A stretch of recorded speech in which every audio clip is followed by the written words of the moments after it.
There is a sort of a pathway that you'll notice here in front of us, and this pathway would have been useful to use large wheeled carts for moving materials from the outside as they came in and then to take them to their respective locations.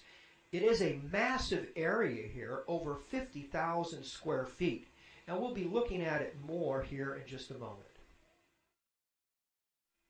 This particular view of the bottom floor of the ark is looking in from the side, the longest dimension being to my left and right, a distance of over 500 feet, nearly 2 football fields in length.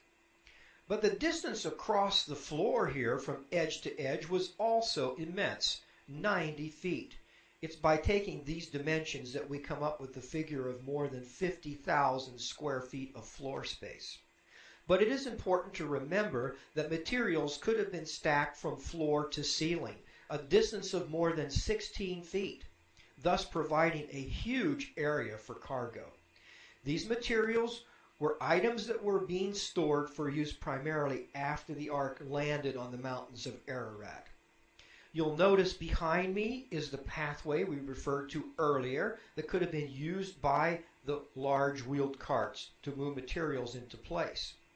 Also in front of me on the floor, you'll notice there is kind of a ribbed effect here. These beams would have served at least 2 purposes. One of them would have been to reinforce the structure of the ark itself, but the other purpose would have been to help to keep materials in place during rough seas. Crates or some other form of box could have been constructed by Noah and his sons in which to place materials, and they could have been so constructed as to fit neatly into these areas, and thus perhaps even interlocking would have been very rigid during transit.